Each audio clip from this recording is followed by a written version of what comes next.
Então, pessoal, bom dia. Vamos voltar com mais uma aula, dando continuidade ao conteúdo de biomas, tá? Voltando aqui com o cerrado.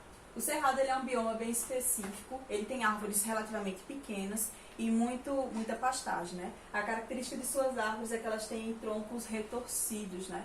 Ela é uma vegetação que queima naturalmente, inclusive isso faz parte, né, do tipo de ecossistema que vive ali, e inclusive é importante para que muitas espécies floresçam a haver queimadas naturais, certo?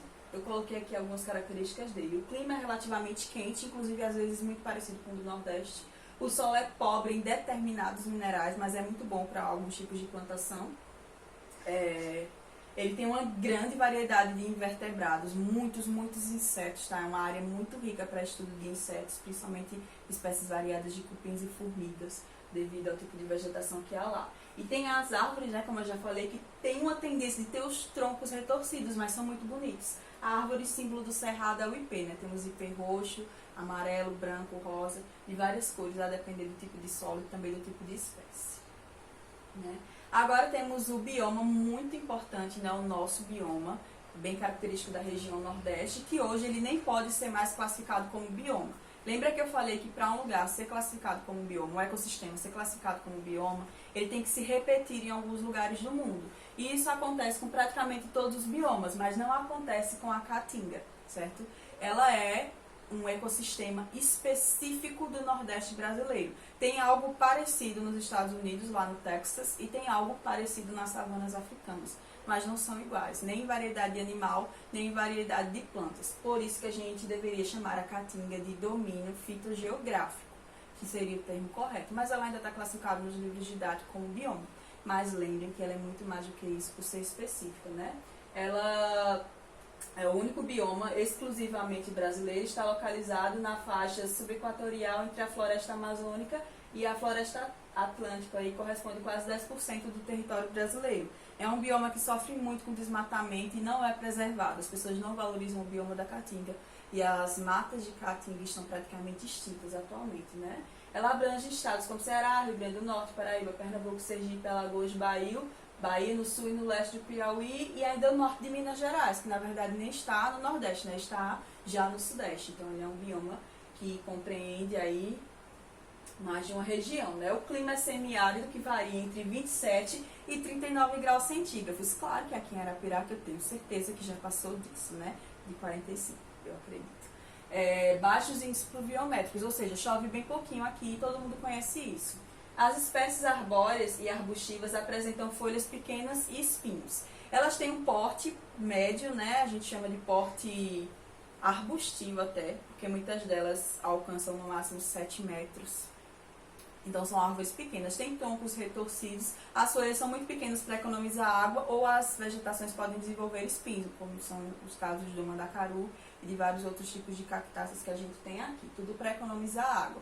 Caatinga significa mata branca ou mata fantasma, porque essa vegetação nos tempos de seca ela fica totalmente branca, parda, né? E todas as folhas desaparecem.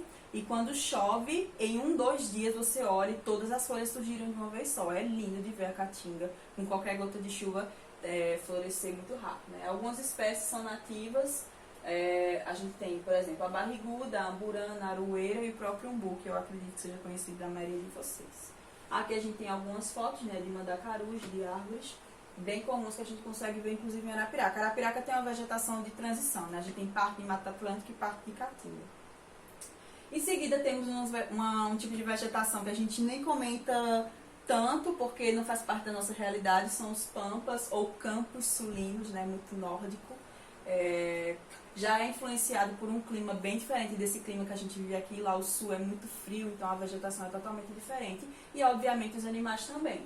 Ela fica localizada no extremo sul do Brasil, é bastante influenciada pelo clima subtropical e os relevos que a gente tem lá no sul, né?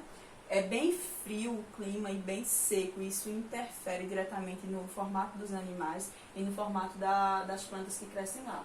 A vegetação é constituída basicamente por gramíneas, como capim, vários tipos de capim, na verdade, né? Boba de moça e mimosas. Por isso que a gente chama de campos sulinos, porque praticamente não há árvores. Há vastos campos verdinhos, bonitos e homogêneos lá, que a gente vê, como se alguém tivesse feito aquilo. Mas se trata de uma vegetação natural, né? São exemplos de animais que vivem nesse bioma. São veado, garça, lontras e até capivaras a gente pode encontrar lá. Olha aqui algumas fotografias. Vocês podem ver que o relevo é bem diferenciado, lembra muito a Europa, nesses filmes que a gente vê, tá? E vocês podem ver que praticamente não há árvores, são campos planos e água. E aquele climazinho muito frio, certo? Algumas rochas. O solo também é bom para alguns tipos de plantações, mas é pobre em nutrientes para outras coisas, certo? Então vai depender muito do tipo de cultura que você visa plantar ali. Mas o tipo de relevo é muito bom para algumas culturas específicas, como a uva, por exemplo, que precisa de clima frio. E por último, a gente tem o Pantanal, que a gente chama até de Pantanal sul-mato-grossense, porque no Mato Grosso a gente está localizada a maior parte desse bioma. Veja como ele é lindo, extremamente verde e coberto de água. Esse bioma é riquíssimo em fontes de água. Na verdade, eu acredito que há mais água do que extensões de terra. Ele fica localizado nos estados do Mato Grosso e Mato Grosso do Sul, por isso que a gente chama de Pantanal mato-grossense. Né? Muito influenciado pelos regimes dos rios durante períodos chuvosos, que vão de outubro até abril, a água alaga totalmente a região. Então essa aqui é uma foto do período em que eles estão relativamente secos. Entre outubro e abril eles ficam praticamente e totalmente cobertos, inclusive inundações são constantes aí, mas já são naturais, tá? Os animais e as plantas já são acostumados com isso, eles são adaptados a essas condições, não é algo por desequilíbrio ecológico. As plantas típicas são a Juscerrado, né? E também aparecem plantas características da Amazônia lá. Plantas que precisam de muita água, certo? Mas plantas que também vivem em ausência de água. Nas áreas mais secas, a gente tem até xerófilos, que são plantas muito parecidas com o que a gente tem aqui na Caatinga. Então, é uma região riquíssima em água, mas que tem espécies de plantas de todos os biomas, da Caatinga, da Mata Atlântica, da Floresta Amazônica. Então, é um bioma bem diversificado, tá? A fauna é constituída por várias espécies de aves, de peixes e de mamíferos. Ela é riquíssima, tá? Inclusive é praticamente impossível de descrever toda sorte de animais que vivem em decorrência da grande quantidade de água e alimento disponível, certo? E por hoje é só, gente.